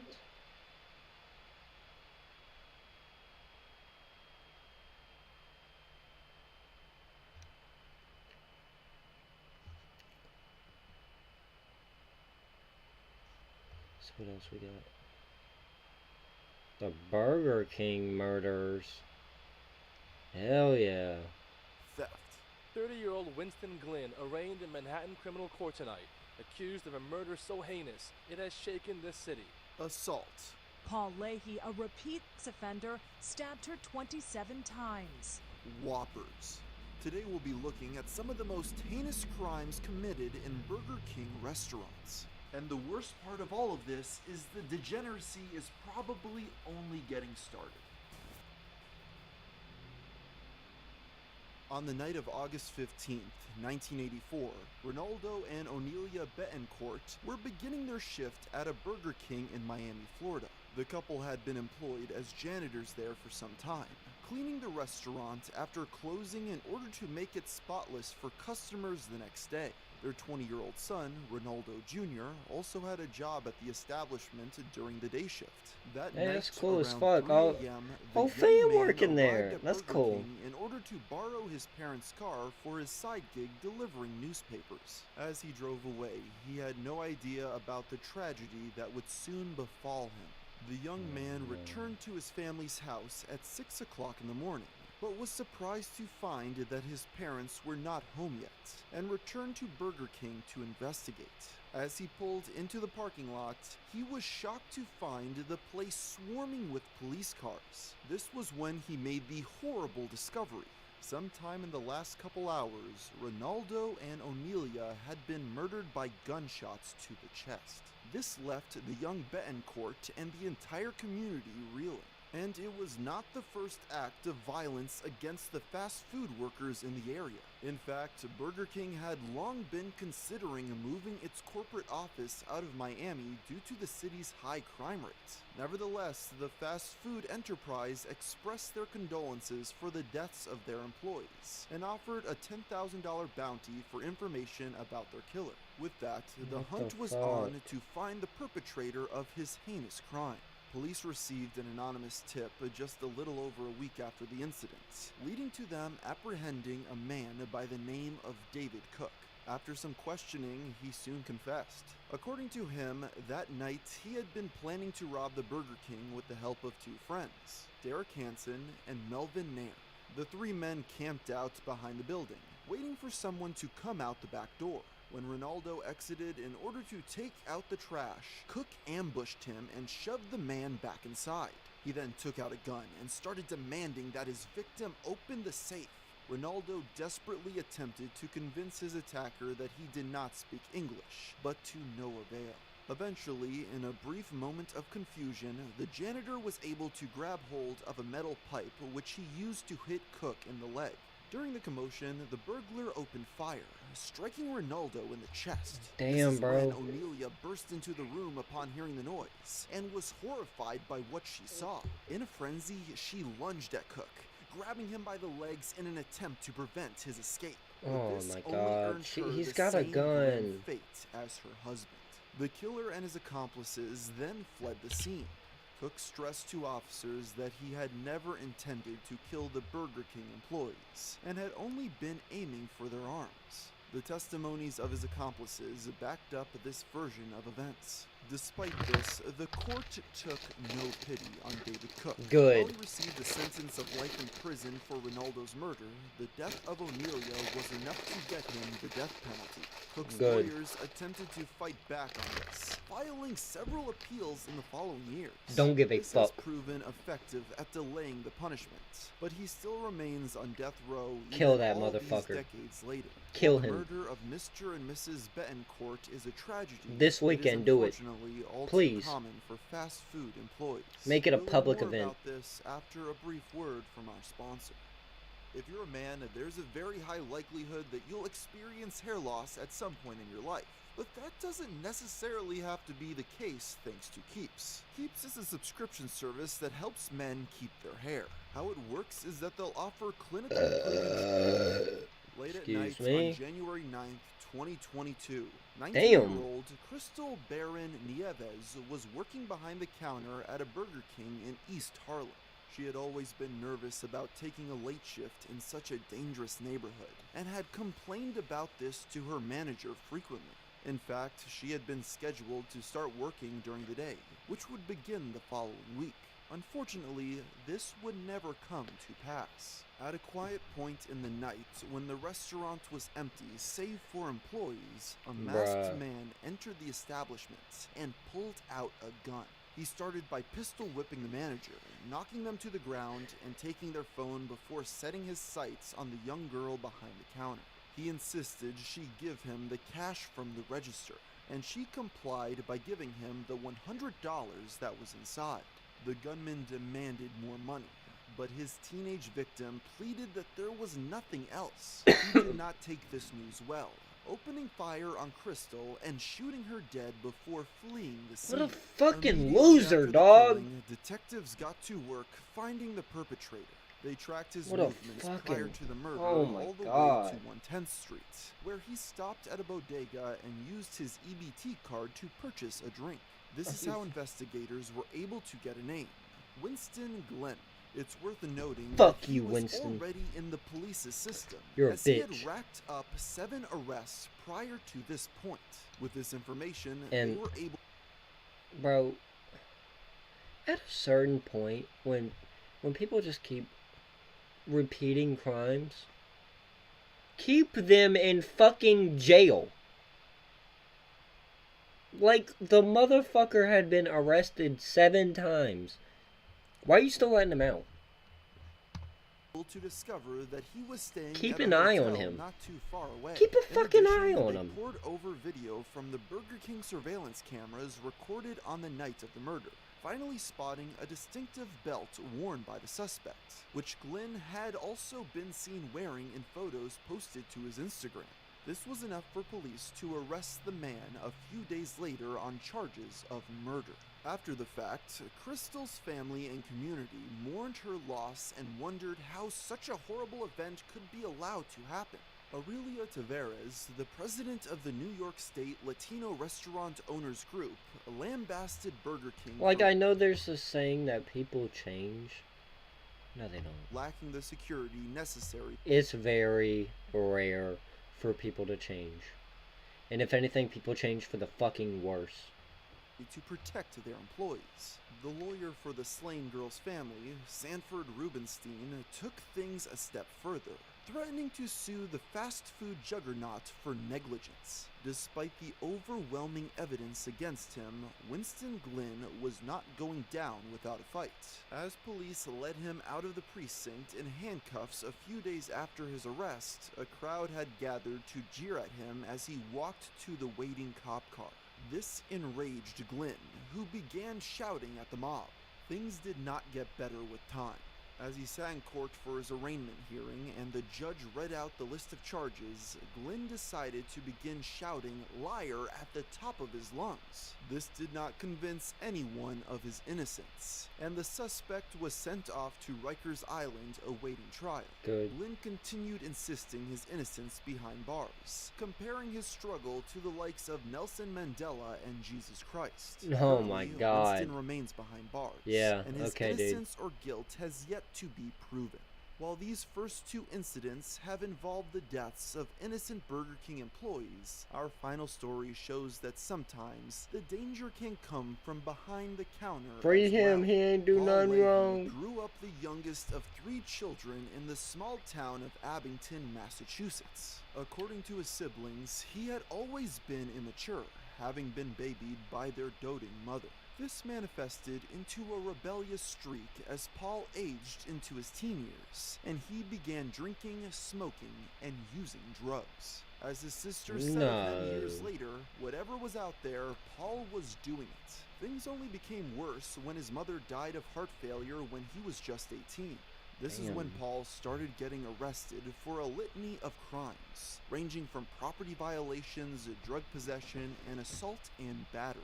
It wouldn't be until Leahy was in his early 20s that things got really out of control though. One night while at his brother's house, the drug-addled young man took out a knife and forced a 13-year-old babysitter into the bathroom, touching and then threatening her if she tried to run. For this, he served 6 months behind bars. Very soon after being released, he once again forced another woman into a bathroom at knife point. This time, a 21-year-old employee at a pizza restaurant. He went much further in this instance, though, going so far as to assault her on the floor. The young victim was able to make her escape after a momentary distraction allowed her to bite Leahy on the arm and run for help. The serial offender was once again arrested, spending the next 13 years of his life in prison. Upon being returned to the outside world, Paul went to live with his sister and her husband. While he worked the occasional construction job, he largely remained unemployed. While she tried desperately to support her brother and help him get his life on track, it was clear that he was very much set in his ways. Leahy managed to at least remain on the right side of the law for a couple years. But after a drunk driving arrest in 2000, he started to backslide. He found 2 young teenage girls, purchased cigarettes for them, and lured them out into the woods. His would-be victims managed to flee before he was able to do anything though, and the handcuffs were slapped around Paul's wrists yet again. This time, however, prosecutors wanted to throw the book at him. They felt as though Paul had more than proven himself to be a danger to society, and wanted to have him civilly committed rather than put him back on the streets. But the judge disagreed, stating that there was not sufficient evidence to prove that he presented enough of a danger to society to justify keeping him locked up. Thus, Leahy was returned to the care of his sister yet again.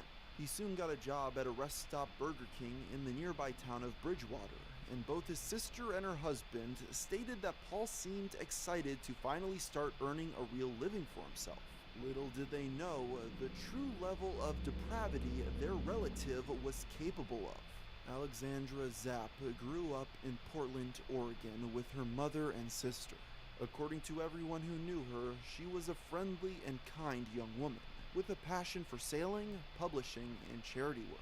Upon graduating from high school, she moved to Boston in order to pursue her dreams. On the evening of July 18th, 2002, Alexandra was invited by a friend to partake in a cruise to benefit the Save the Harbor Foundation. After a night of fun and charitable donations, Zapp began the long drive home. Around midnight, she pulled over at a rest stop in Bridgewater and entered the bathroom. passing a sinister Burger King employee taking a smoke break outside of the restaurant on her way there. When she opened the door to leave, Alexandra found herself face to face with Paul Leahy, who was carrying a knife and had a wild look in his eye. The repeat offender shoved his latest victim into a stall in the back of the room. The woman screamed and tried to fight back, scratching and biting at her attacker's arms. This commotion caught the attention of Stephen O'Reilly, an off-duty police lieutenant who was in the men's room next door. As he approached the woman's restroom, O'Reilly could already see blood oozing out from under the door. He burst in as fast as he could, gun drawn, but he was too late. Alexandra was dead in the stall, and Leahy stood at the sink holding her wallet. Reportedly, all he could say was, "I lost it. I just lost it." He was arrested and held without bail on charges of murder, armed robbery, kidnapping, armed assault, and intent to rob. In September of that year, Paul Leahy was sentenced to life in prison without the possibility of parole. In her honor, Alexandra's mother and stepfather created the Alley Foundation, a non-profit organization dedicated to ending sexual violence. So there you have the Burger King killers. And with that, I think the moral of the story is that some people cannot be trusted in the general population. So with that, I think I'll end the video here. And until next time, thanks for watching. Damn, bro. That was fucking sad as shit.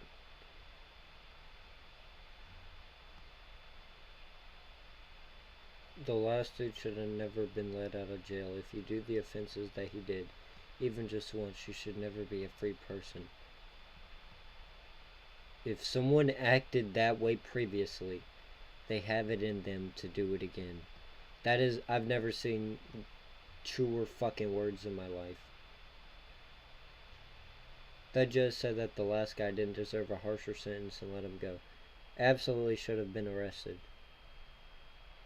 No, the judge should absolutely be arrested. They are the sole reason for why a murderer was let free. They don't deserve their title or freedom either.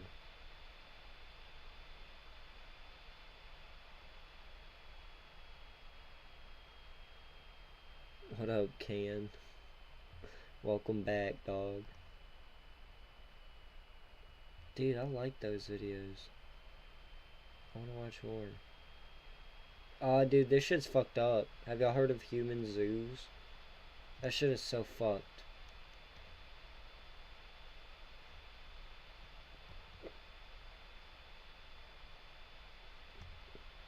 Theft. I wonder if he has any more. Like, does he have, like, the Dairy Queen killer? The only thing... Oh, I've heard about that. I don't want to watch that. I've heard about that shit so many times.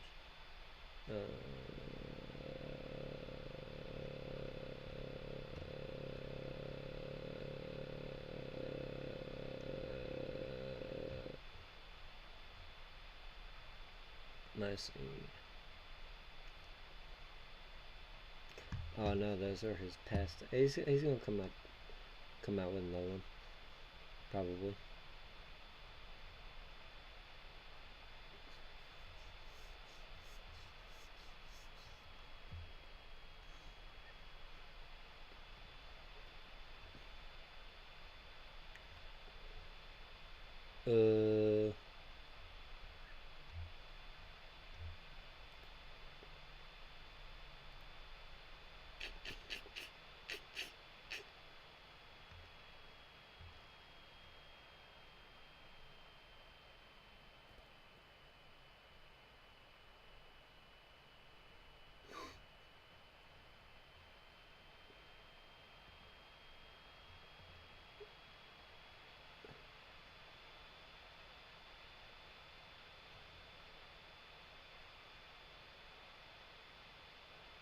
Oh my god, I'm sure y'all heard about this.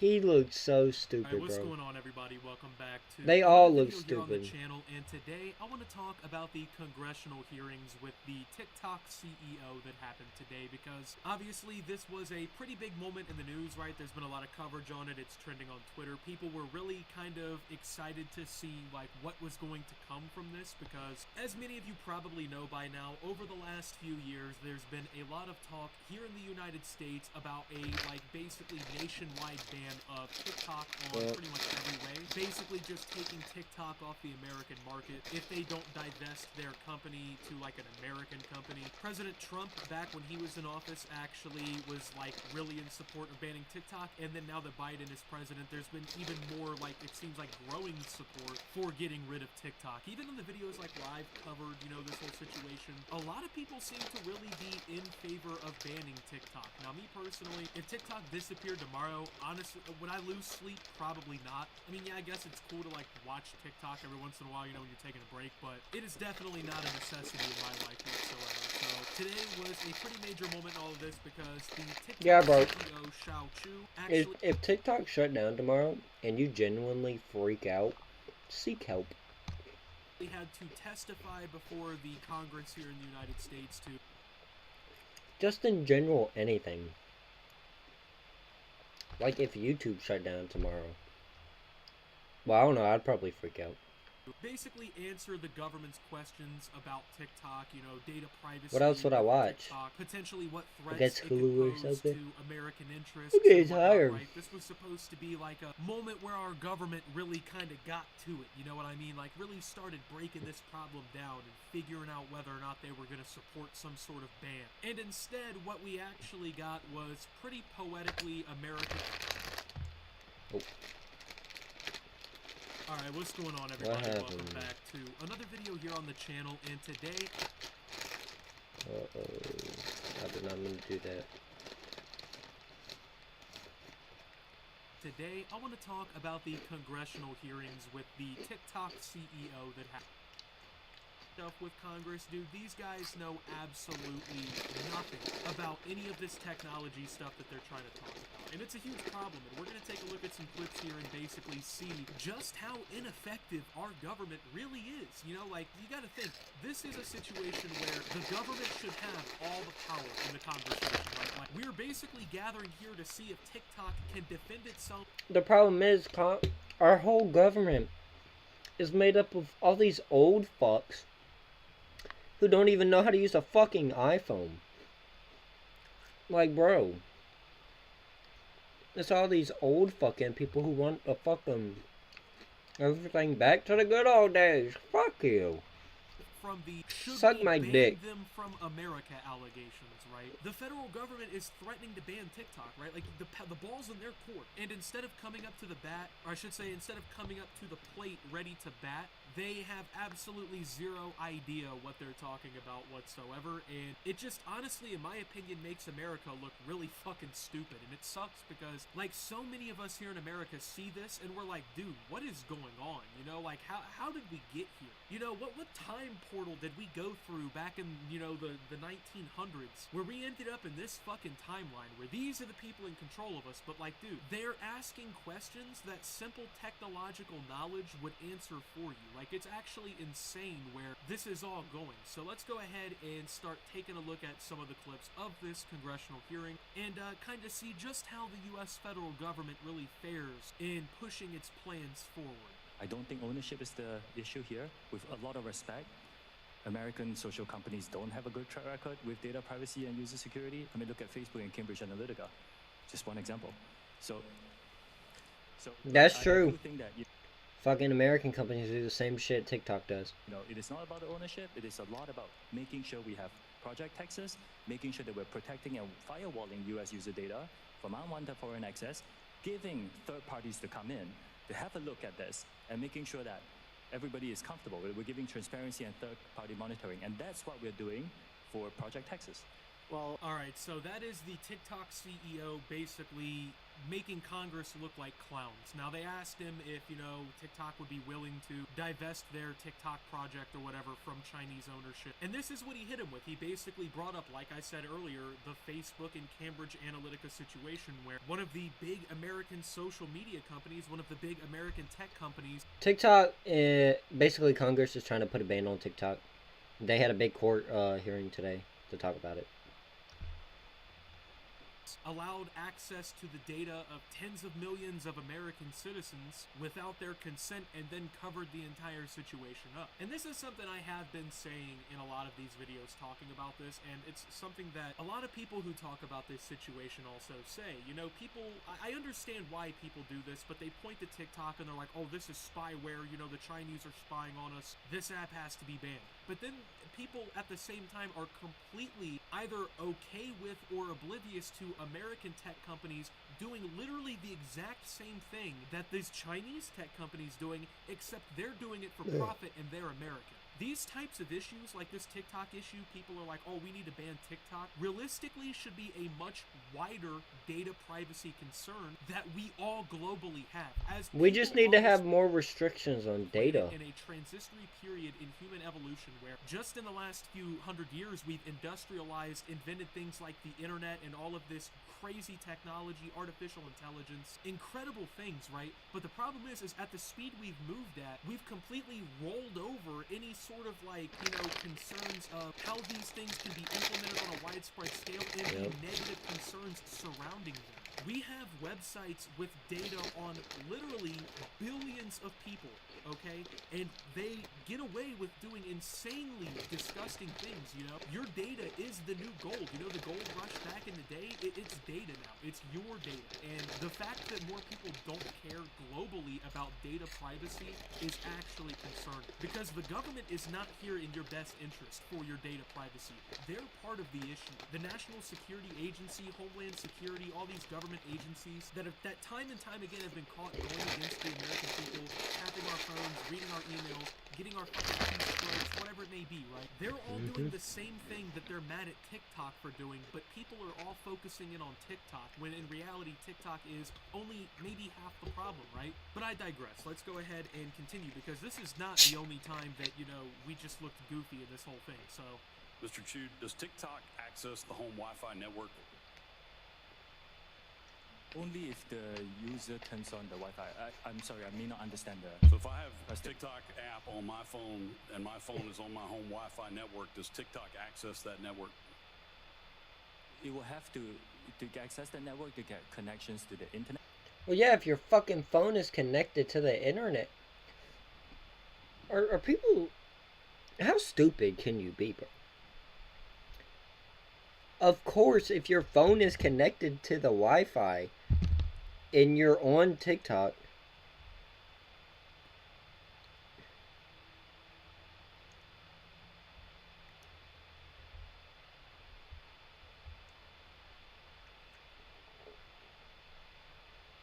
what was I saying? Of course it's gonna fucking... That's the question.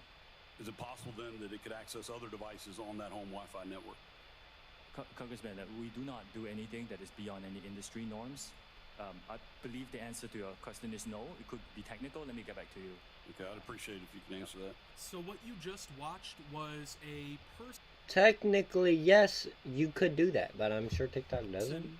Who has like legitimate power, you know, is a elected official, asked the CEO of one of the biggest social media platforms in the world if their application on a phone, when used on the internet, connects to the person's home network.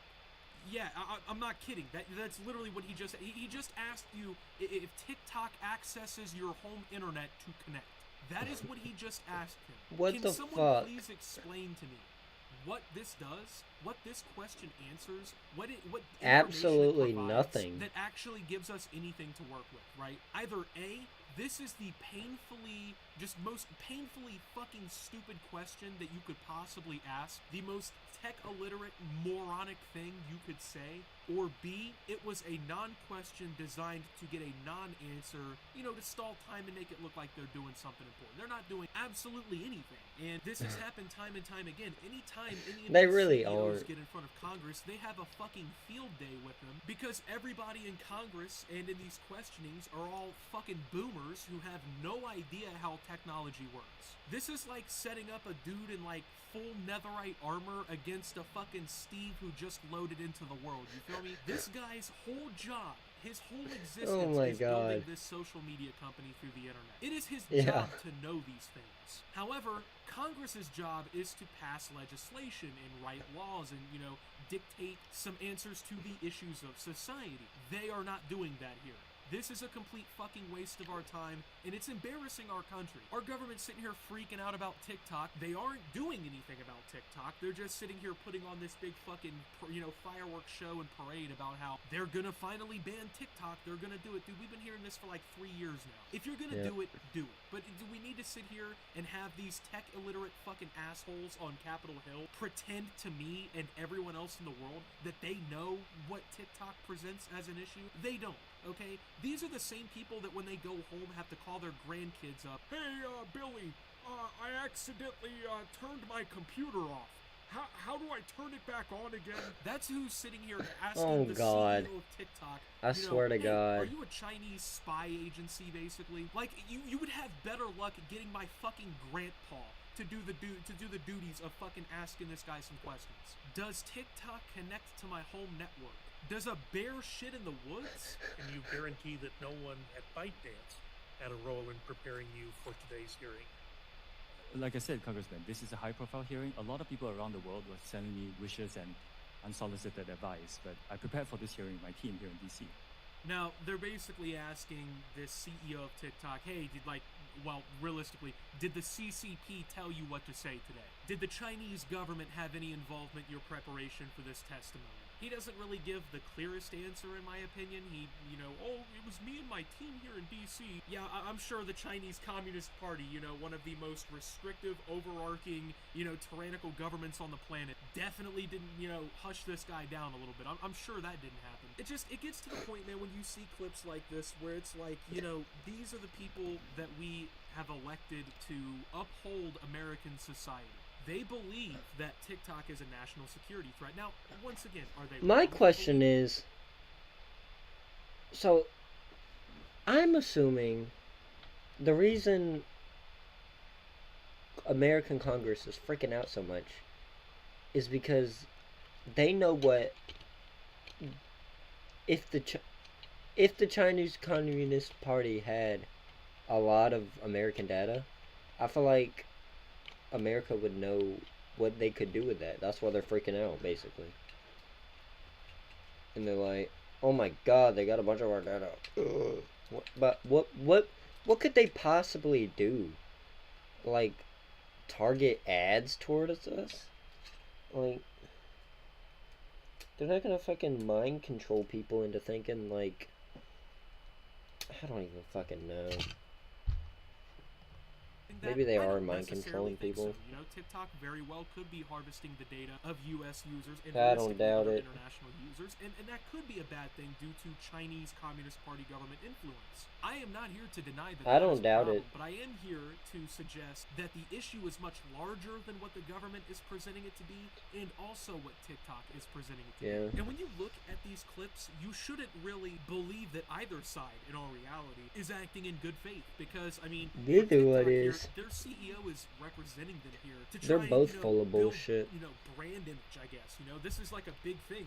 Americans are wondering, This is is this a a national security big threat? Should I be using shit TikTok? contest. His job here is to convince the American people that TikTok is safe and effective and good to use. The U.S. government's role here is to convince the American people that this is a national security threat and it's in our best interest to force them to sell to American ownership or get the fuck out of the United States. They're both acting in bad faith, in my personal opinion. I'm sorry, I don't trust billionaire CEOs, and I don't trust fucking Fed government officials when it comes down to very much. And this is just gonna have to be one of those things. What I don't understand is why if we're not gonna if we're gonna continuously have people who like, you know, are in CEOs of positions or whatever, like with tech companies, constantly testifying before Congress about, oh, are you a monopoly? Oh, are you a Chinese spy agency? Oh, are you harvesting the data of tens of millions of Americans? Why is there not some sort of like panel or committee actually put in place with knowledgeable we got a fucking space force for aliens and shit. Plugging your fucking router into the wall at home and connecting to the but not a fucking group of Congress members that know fucking phone when you're in the restaurant.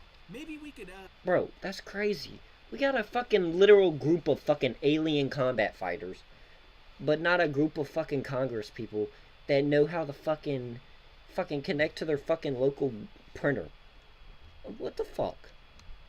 Hire some of those folks to be asking these guys what they're up to. I just don't get it, man. Like, why are we, as the what is supposed to be dominant country on the planet, assigning the most dumb people that we have in government to do this job of like trying to task this job? I don't know, but all it does is make Congress look stupid, and it makes me think like, oh hey, I now don't think the government is as effective as they should be. Like, yeah, this isn't the first thing that's ever happened where I'm like, man, the government screwed up their whole deal with this one, but like, dude, what the fuck are we as a country doing, man? I don't know. But with that being said, thank you guys for watching. If you did enjoy, make sure to leave a like, subscribe if you're brand new around here on the channel.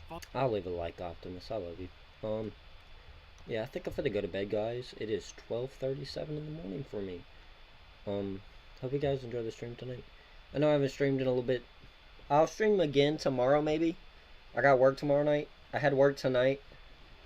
But yeah. Hope you guys enjoyed. If you did, leave a like, subscribe. All that shit.